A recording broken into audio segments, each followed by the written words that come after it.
তো এখানে আল্লাহ তাআলা প্রথম তিনটা বলছেন, হুয়াল্লাযী খালাকাকুম, তিনি আল্লাহ যিনি তোমাদেরকে সৃষ্টি করেছেন, মিন তুরাবিন, মাটি থেকে, সুম্মা মিন নুতফাতিন, অতঃপর বীর্য থেকে, সুম্মা মিন আলাকাতিন, অতঃপর জমাট রক্ত থেকে। এই তিনটা বলছেন, কিন্তু উদ্দেশ্য 60টা। কোথাও বলছেন ইন্না খালাকনাল ইনসানা মিন নুতফাতিন আমশাজ, তো সেখানে একটা বলছেন শুধু বীর্যের।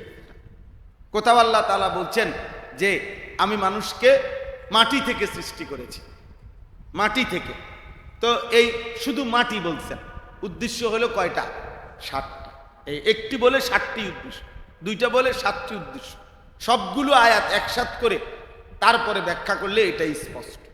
আমরা এই জন্য প্রায়ই বলি যে শুধু আপনি একটা হাদিসের বাংলা তর্জমা তো দেখছেন ফেসবুকে, ইউটিউবে, আমনের বাংলা বইটাতে বা মোবাইলের অনুবাদে, এটা তো ঠিক আছে, হাদিসে পাইছেন, কিন্তু শরীয়তের মাসআলা, শরীয়তের আমল নির্ধারণ তো এভাবে করে না, এভাবে তো করে না। বরঞ্চ এই বিষয়ের উপরে রাসূলুল্লাহ সাল্লাল্লাহু আলাইহি সাল্লামের যাবতীয় হাদিস, কোরআনের সমস্ত বক্তব্য এবং পূর্বাপর বর্ণনাকারীদের, হাদিসের বর্ণনাকারীদের জীবনী, ওনাদের ইতিহাস এবং প্রেক্ষাপট, এবং কোন কথাটা নবী আগে বলছেন, কোনটা পরে বলছেন, এরকম শত শত বিষয়কে সামনে রেখে একসাথ করে পর্যালোচনা করে যেই সিদ্ধান্তটা দেয়, ওইটারে বলে ফতুয়া, ওইটারে বলে মাসআলা, ওইটারে বলা হয় উলামায়ে কেরামের গবেষণা। এখন আঙ্গাল কাঙ্গাল প্যান্ট ফিন্দিন না, হাফ প্যান্ট ফিন্দিন না, ঠিক মতো চুল, চেহারা, লেবাস, পোশাকের কোনো ধার ধারে নাই, মোবাইলের বাংলা অনুবাদ দেখায়, এই যে হাদিসে আছে, দেখেন হাদিস, হাদিসে থাকলে কি, হাদিসে থাকলে সমস্যা কি? তোমার মানা করছি আমি, হাদিসে নাই না, উনি নিজে বুঝে, হুজুর লাগবে না, ফতুয়া কি আবার, মাসআলা কি, এই যে হাদিসে আছে। তা হাদিস যে আরো আছে, হাদিস যে আরো আছে, তো সেটা এই জন্য সংক্ষেপে বললাম। আর বর্তমানে এই সময়টা এই ক্ষেত্রে খুব জরুরি, এটা মনে রাখা। সর্বযুগে এই বিষয় থেকে মানুষ কোনোদিনও মুক্ত হইতে পারবে না। সর্বযুগেই মানুষ পরিপূর্ণ সহি দিন মানা এবং দিন অনুপাতে আমল করে জান্নাতের উপযোগী হওয়ার জন্য আহলুল্লাহ, উলামায়ে কেরাম, মুফতিয়ানে কেরাম, হক্কানি রব্বানি মুত্তাকি আলেমের সোহবত ছাড়া, সান্নিধ্য ছাড়া কশ্চিন কালেও, মোবাইল আরো আধুনিক হোক, অ্যাপসের আব্বা আসুক, ইউটিউবের স্বাস্থ্য ভাই আসুক, ফেসবুকের দাদা আসুক, কিন্তু কারো কোনো কিছু দিয়ে দিন পূর্ণ হবে না যতক্ষণ পর্যন্ত কোনো মুত্তাকি আল্লাহওয়ালা আলেম থেকে সরাসরি একবারে নজর বনজর সামনে বসে দিন না শিখবে, দিন না বুঝবে, দিনের মাসআলা গ্রহণ না করবে, ততক্ষণ পর্যন্ত দুনিয়ায় বুমবাং করা যাবে, ফুটফাট করা যাবে, কিন্তু আখিরাতের মঞ্জিল জান্নাত মিলবে না। এত সহজ না। জান্নাত আর ফটর ফটর এক কথা না, দুনিয়ার মাতবরি এক কথা না। এটা জরুরি। এই বর্তমান প্রজন্মের দুশ্মনের চালাকি এটা, উলামা থেকে বিচ্ছিন্ন করে চেষ্টা হইল তাকে তার হাতে তুলে দিছে। তোমার কাছে মোবাইল আছে, ফেসবুক আছে, ইউটিউব আছে, যে কোনো অ্যাপস আছে, যখন যেটা দরকার তুমি সার্চ করে দেখে নিবা, পড়ে নিবা, হাদিস অনুযায়ী আমল করবা, নিজে নিজে নিজে নিজে আমল করতে বলছে। রাসূলুল্লাহ সাল্লাল্লাহু আলাইহি ওয়াসাল্লাম বলছেন ইন্নামাল ইলমু বিত্তাআল্লুম, তো বুখারীর রওয়ায়াত। ছাত্রত্ব গ্রহণ না করে, শিষ্যত্ব গ্রহণ না করে কোন আলেমে দ্বীনের কাছে বাকায়দা না বসলে সেটা ইলম হয় না। মালুমাত হইতে পারে, পেপার পড়া, ম্যাগাজিন পড়া, ফেসবুক দেখে, ইউটিউব দেখে, অমুক থেকে তমুক থেকে মালুমাত হইতে পারে, অর্থাৎ কিছু বিষয় জানে আর কি, কিন্তু ইলম এটাকে বলে না। ইন্নামাল ইলমু বিত্তাআল্লুম, কারো ছাত্রত্ব, শিষ্যত্ব গ্রহণ না করলে ইলম হয় না। নবীজি বলছেন ইলম হয়ই এভাবে, এটা ইলম। ইলম আর মালুমাতের মধ্যে পার্থক্য আছে। মালুমাত হলো জানে কিছু বিষয়, যেমন যে ব্যক্তি আজকে 10 বছর মনে করেন 5 ওয়াক্ত নামাজ কোনোদিন পড়ে নাই, এই ডাকাইতে আপনি জিগান না, বলে নামাজ কয় ওয়াক্ত হয়, কি বলবে 12 ওয়াক্ত। বুঝেন নাই আমার কথাটা? যে আজকে 10 বছর যে 5 ওয়াক্ত নামাজ কোনোদিন পড়ে নাই যেই মুসলমানটা, ওরে যদি আপনি জিজ্ঞাসা করেন যে ভাই বলো তো নামাজ কয় ওয়াক্ত, তো সে কি বলবে? ওই 5 ওয়াক্তই বলবে। তো এটা তো হেও জানে, এটা মালুমাত, এটা এলেম না। এলেম তখনই এলেম হয় যখন তা আমলে পরিণত হয়, আমলে পরিণত হয়। আর নাই তো এটা আপনি জানে, সে এটা জানে। 30 বছর ধরে যে সুদখোর সুদ খায়, এই হারামখোরকে জিজ্ঞাসা করেন যে সুদ খাওয়া কি, হেরে কোন যে ভাই তুমি কওসাই সুদ খাওয়া কি, ওই কি বলবে? মুস্তাহাব। কি বলবি? অথচ তো সে যে সুদ 30 বছর সুদ খায়, তো এটা তো হেও জানে। এটা এলেম না, এটা মালুমাত, এটা আলিমুল লিসান বলে, অর্থাৎ যে জিব্বার জ্ঞানী, অর্থাৎ জিব্বা দিয়ে বলতে পারে। আল্লাহর নবী এমন জ্ঞানী থেকে পানাহ চাইছেন যে আল্লাহ জিব্বার জ্ঞানী হওয়া থেকে পানাহ চাই, অর্থাৎ যেই জ্ঞান শুধু আমার জিব্বাতেই আছে, দিলেও নাই আমলেও নাই। আল্লাহ আমাকেও হেফাজত করেন। তো আল্লাহ তাআলা বলছেন আমি তোমাদেরকে সৃষ্টি করেছি, তিনি আল্লাহ এই 7টি ধাপে, 7 ধাপে সৃষ্টি করে সুম্মা ইউখরিজুকুম, অতঃপর তিনি মায়ের পেট থেকে বের করেছেন তোমাদেরকে। এবার মায়ের পেট থেকে বের করে পৃথিবীতে তোমাদের জন্য দিয়েছেন। আবারও দুনিয়াতে 3টি স্তর, 3টা ধাপ। আগে ছিল 7টা ধাপ, আর দুনিয়াতে হইল 3টা ধাপ। তিফলান 1 নাম্বার শিশু, শৈশবকাল। 2 নাম্বার সুম্মা লিতাবলুগু আশুদ্দাকুম, ধীরে ধীরে তোমাদেরকে পৌঁছিয়েছেন শক্তিপূর্ণ শক্তিতে, অর্থাৎ যৌবনকাল। সুম্মা লিতাকুনু শুয়ুখা, অতঃপর তিনি আবার তোমাদেরকে বানিয়েছেন বৃদ্ধ, বৃদ্ধকাল। তাহলে এখন হলো কয়টা? 3টা, শৈশবকাল, যৌবনকাল, বৃদ্ধকাল। আগে ছিল 7টা, এই 7 3 10, তিলকা আশারাতুন কাম, এই 10টা। কিন্তু আল্লাহ তাআলা বলছেন বান্দা এই কথাটা এবার মনে রেখো, 7 3 যদিও 10, কিন্তু 10 পূর্ণ সবার হবে না।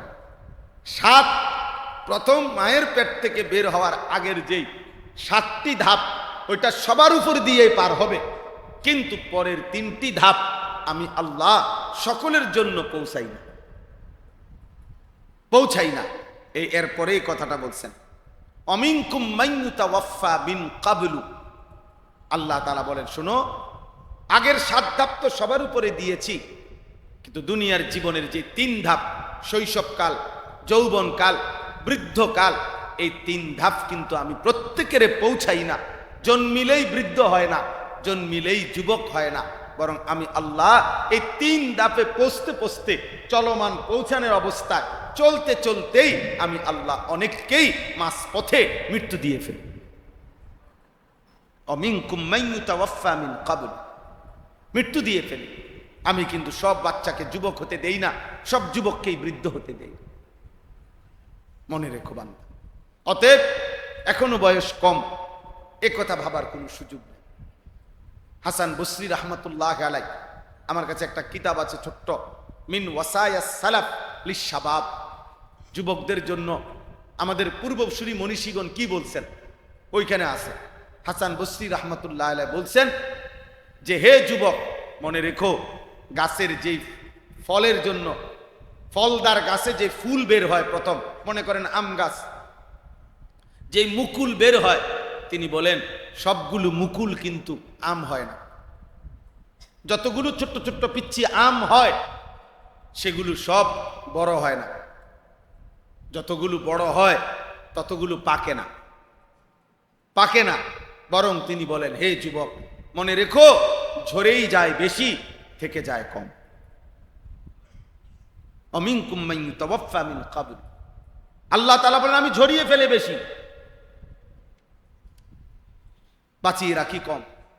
যার কারণে যেই কোনো বাড়ি, মহল্লা, পরিবার, সমাজ, ঘর সংসারে কিশোর তরুণ যুবক যদি থাকে, মনে করেন এই মুহূর্তে 25 জন 20 জন, তো বুড়া মানুষ আছে 1 জন বা 2 জন, সমপরিমাণ, কাছাকাছিও না। অথচ হিসাবে এরা যেমন বাড়তে বাড়তে বৃদ্ধ হবে, তো আগের ওয়ালারাও তো এই কৈশোর যৌবন পার করতে করতে তো বৃদ্ধ হয়ে আইছে। তাহলে আপনার হিসাবে তো ব্যবধান আরো কম থাকার কথা। কোন বাড়িতে যদি কিশোর যুবক থাকে, নওজোয়ান বয়সী যদি থাকে 20 জন, তো বুড়া মানুষ তো এবার কথা 12-14 জন। বুড়া মানুষ তো 12-14 জন নাই ওই ঘরে, ওই বাড়ির। কয় যে হুজুর আর এই আমার চাচার এই বৃদ্ধ একজন রয়েছে, 2 জন রয়েছে, দোয়া করেন খাস কইরা। এই দাদাই আর আমাদের শেষ রয়েছে, চাচাই আর আমাদের শেষ আছে। এই জন্য টিকে থাকে কম, ঝরে যায় বেশি, ঝরে যায় বেশি। আল্লাহ বলেন ওয়ালি তাবলুগু আজালাম মুসাম্মা। হ্যাঁ, তবে মনে রেখো, যাকে আমি শৈশবে মৃত্যু দেই, যৌবনে মৃত্যু দেই, বৃদ্ধকালে মৃত্যু দেই, 3 বছরের হোক 30 বছরের হোক, 3 দিনের হোক আর 3 বছরের হোক, মায়ের পেট থেকে বের হওয়ার পরে হোক, যাকে যখনই আমি মৃত্যু দেই সেটা কখনোই নিয়ম বহির্ভূত না, বরং অসময়েও না, অকালেও না। আমি আল্লাহ প্রত্যেকের জন্য আমার ফায়সালায় তাকদীরে যেই নির্ধারণ করে রেখেছি, আজালাম মুসাম্মা, নির্ধারিত সময়, আমি ওইটা পূর্ণ করেই মৃত্যু দিয়ে থাকি। অতএব তোমার এই কথা বলার সুযোগ নাই, আমার দাদারে 60 বছর হায়াত দিলেন মাওলা, আমারে কেন 20 বছরের কবর দিলেন? আল্লাহ বলবে না না, তুমি কে? আবার তুমি মতামত, পরে ধনী বানাইলেন, আমারে কেন গরিব বান? তুমি কে? তুমি কথা বলার কে? তোমার অধিকারে কি? না সম্পদ তোমার, না জীবন তোমার, না 1 সেকেন্ড তোমার, না আলো বাতাসের এই পৃথিবী তোমার। তোমার কি এখানে? পণ্ডিতি করো? তুমি কথা বলো কেন? তুমি বুদ্ধি দাও কেন? কারে বুদ্ধি দিচ্ছে? আল্লাহ তাআলা এই জন্য বলেন আমি প্রত্যেকের হায়াত পূর্ণ করি। এই শেষ কথা হলো ওয়ালা আল্লাকুম তাকিলুন। আল্লাহ তাআলা বলেন যদি বান্দা প্রশ্ন করো যে আমি আল্লাহ এমনটা করি কেন, অর্থাৎ আমি তো ইচ্ছে করলে কুন ফায়াকুন, হও বললেই হয়ে যেত, অথচ 7 ধাপে সৃষ্টি করলাম, মাটি, বীর্য, জমাট রক্ত, গোশতের টুকরা, হাড্ডির কঙ্কাল, গোশতের আবরণ, রূহ ফুকে দিয়ে মায়ের পেট থেকে বের করলাম, শিশু, যৌবন, বৃদ্ধ, আবার সবাইকে বৃদ্ধ বানাই না, এর আগেই কাউকে মৃত্যু দিয়ে ফেলি। এরকম আমি করলাম কেন? এমন করছি কেন আমি আল্লাহ? বলা আল্লাকুম তাকিলুন। আল্লাহ বলে যেন তোমরা বুঝতে পারো, যেন তোমরা দিমাগ খাটাইতে পারো, যেন তোমরা আকল খাটাইতে পারো, যেন তোমাদের বিবেচনা বোধ হয়, যেন তোমাদের আকল হয়। কিসের আকল? কি বুঝতে পারো? যেন তুমি বুঝতে পারো যে আমার সৃষ্টির একটি অংশে আমার যেহেতু নিজস্ব কোনো অধিকার নাই, আমি জন্ম নেওয়ার পরে বাঁচব কতদিন, এর মধ্যে যেহেতু আমার কোনো অধিকার নাই, হাসায় আল্লাহ, কাঁদায় আল্লাহ, সুখে রাখে আল্লাহ, দুঃখে রাখে আল্লাহ, সুস্থতা দেয় আল্লাহ, অসুস্থতা বানায় আল্লাহ, আমার প্রত্যাশা পূরণ হয় তাও আল্লাহর ইচ্ছায়, আমার চাহিদা পূরণ হয় না তাও আল্লাহর ইচ্ছায়। জীবনের প্রতিটা স্পন্দন যেহেতু আমার কোনো অধিকার নাই, সবটাই মহান আল্লাহ পাকের দায়িত্বে, ওনার কর্তৃত্বে, ওনার হাতে। অতএব ইনসাফ, আকল, বিবেকের দাবি আমার উচিত আমার আল্লাহরই গোলামি করা। আল্লাহ বলছে ওয়ালা আল্লাকুম তাকিলুন, যেন এই আকল তোমার হয়, এই দিমাগ যেন তোমার হয়। অতএব আজকে এবার শেষ কথা হলো সবার জন্য আমার 2টা কথা মনে রাখবেন। 1 নাম্বার হলো যদি আল্লাহ মায়ের পেট থেকে বের করে, কিশোর ভাই তোমাদেরকেও বলি, যদি আল্লাহ আমাদেরকে বের করে যদি 3টা হায়াত, শৈশবকাল, যৌবনকাল, বৃদ্ধকাল, 3টা যদি পূর্ণ দেয়, মনে করেন দিল হায়াত, তবুও মনে রাখতে হবে আল্লাহ কোরআনে বলছে সূরা রোমের মধ্যে, বান্দা এই 3 কালের 2 কালই হচ্ছে দুর্বলতা। আল্লাহুল্লাযী খালাকাকুম মিন দুআফিন সুম্মা জাআলা মিন বা'দি দুআফিন কুওয়া সুম্মা জাআলা মিন বা'দি কুওয়াতিন দুআফান ওয়া শাইবা। আল্লাহ বলছে শিশুকালটাও দুর্বলতা, বৃদ্ধকালটাও দুর্বলতা। তো যদি শৈশব, যৌবন, বৃদ্ধ 3টা কালও পূর্ণ পাও, তাইলেও মনে রাখতে হবে সবল সময়, শক্তির টাইম শুধুই যৌবন। অতএব যৌবন থাকতেই ইনসাফের দাবি, আমল করা উচিত, আখিরাত সাজানো উচিত। আর 2 নাম্বার হইল যদি দ্বিতীয় মনে রাখবা যে আল্লাহ বলে বান্দা আমি কিন্তু প্রত্যেককেই তার বৃদ্ধ পর্যন্ত আমি পৌঁছাই না, বরং যখন ইচ্ছে করি তখনই মৃত্যু দিয়ে থাকি। অতএব যার আজকের 1 ঘন্টা সময় পাইলাম, 1 ওয়াক্ত নামাজের টাইম আমি হাতে পাইলাম, এখনো বেঁচে আছি, আমার উচিত আরেক ওয়াক্তের অপেক্ষা না করে, অবসরের অপেক্ষা না করে, এরপরের হায়াতের অপেক্ষা না করে আজকেই আমল করা, এখনই আমল করা। কারণ পরবর্তী ঘন্টার, পরবর্তী সপ্তাহ, পরবর্তী দিনের নিশ্চয়তা তো আমার কাছে নাই। আল্লাহ তাআলা আমাদের সকলকে আমাদের আখিরাতের সাজাবার জন্য নগদ নগদ আমল করার তৌফিক দান করেন। আমরা যেন আমাদের জীবনের কদর করি, হায়াতের কদর করি, সুস্থতার কদর করি। আল্লাহর নবী সাল্লাল্লাহু আলাইহি সাল্লাম বলছেন, 2টি জিনিস থাকা অবস্থায় মানুষ ধোঁকা খায়, গ্রহণ করে না, কদর করে না। as-sihhatu wal farag। একটা হলো সুস্থতা যখন থাকে তখন সে কদর করে না, আমল করে না। আরেকটা হলো ওয়াল ফারাগ, অবসর সময় যখন আছে তখন সে আমল করে না, আমল করে না। এখন তো হায়াত আছে, সময় আছে, অবসর আছে, এখনই উচিত, এখন তো সুস্থতা আছে। অসুস্থ হয়ে গেলে আমল তো আর করতে পারবে না, হ্যাঁ, ব্যস্ততা চলে আসলে আমল তো আর করতে পারবে না। অতএব দয়া করে চলেন আমরা ছাত্র ভাইরা, কিশোর নওজোয়ান ভাই এবং উলামায়ে হযরত, আমিও, আমাদের শ্রদ্ধেয় হযরত যিনি আছেন, আপনি সবাই আমরা আল্লাহর জন্য, দ্বীনের জন্য আরো বেশি আখিরাতের ফিকিরে ঈমান, আমল, আখলাকের মেহনত করব ইনশাআল্লাহ। আল্লাহ আমাকেও তৌফিক দেন, আমাদের সকলকে তৌফিক দান করেন। আলহামদুলিল্লাহ রাব্বিল আলামিন। করিম আপনি মাফ করে দেন, রব্বে করিম আপনি মাফ করে দেন, মাওলা আপনি মাফ করে দেন, মাওলা মাফ। আল্লাহ জীবনটা সুন্দর করে দেন, ঈমান আমল দান করেন, ইজ্জত আফিয়ত দান করেন, তাকওয়া তহারত দান করেন, হিম্মত ইস্তেকামত দান করেন, দ্বীনের উপরে বুঝ দান করেন, জীবনটা কদর করবার তৌফিক দান করেন, সেজদাওয়ালা কপাল বানিয়ে দেন, কাঁদনেওয়ালা চোখ বানিয়ে দেন, জিকিরওয়ালা জবান বানিয়ে দেন, মোহাব্বতওয়ালা দিন বানিয়ে দেন, সুন্নাতওয়ালা জীবন বানিয়ে দেন। আল্লাহ আমাদের আগামী হায়াত সুন্দর করে দেন, পেছনের জীবন মাফ করে দেন, কবরবাসীদেরকে মাফ করে দেন। আল্লাহ কবরবাসীদেরকে মাফ করে দেন। আল্লাহ হুজুরের আব্বা জানের কবরকে নূরে নূরে ভরপুর করে দেন। আল্লাহ আমাদেরও বাবার কবর নূরে নূরে ভরপুর করে। আল্লাহ আমরা যারা অসুস্থ, বিমারি শিফা করে দেন, আফিয়তের জীবন দান করেন, মেহনতের এক জিন্দেগি দান করেন, উম্মতের ফিকির দান করেন, দর্দের নববী দান করেন, ফালাআল্লাকা বাখিউন নাফসাকার মিজাজ দান করেন। আল্লাহ এই ফৈজুল উলুম হামিউ সুন্নাহ মাদ্রাসা আপনি কবুল করে নেন, আপনি কবুল করে নেন, আপনি কবুল করেন। মাওলা আপনি চাইলে সব হয়ে যাবে মাওলা, আপনি না চাইলে কিছুই হবে না, কিছুই হবে না রে মাওলা। আপনি দয়া করেন, আপনি রহম করেন, আপনি রহম করেন, আপনি রহম করেন, আপনি রহম করেন, আপনি কবুল করেন। মাদ্রাসার জরুরতগুলো পূরণ করে দেন, হাজাতগুলো পূরণ করে দেন। আগামী 23 নভেম্বর মাদ্রাসার মাহফিল আপনি কামিয়াব করে দেন, আপনি সহজ করে দেন, আপনার বান্দাদের আশা আগমন সহজ করে দেন। আল্লাহ আল্লাহ এখনকার যারা ছাত্র ওস্তাদ আছেন সকলকে ইখলাস ও তাকওয়া দান করেন, ইখলাস ও তাকওয়া দান করেন। যে বাবারা এসেছেন, ভাইরা, আল্লাহ সকলকে ঈমান আমলের জীবন দান করেন, অভাব দূর করে দেন, কামাই রুজিতে হালাল বরকত দেন, অসুস্থ বিমারি শিফা করে দেন, যার যত নেক মাকসাদ আছে পূরণ করে দেন। রব্বির হামহুমা কামা রব্বায়ানি সগীরা।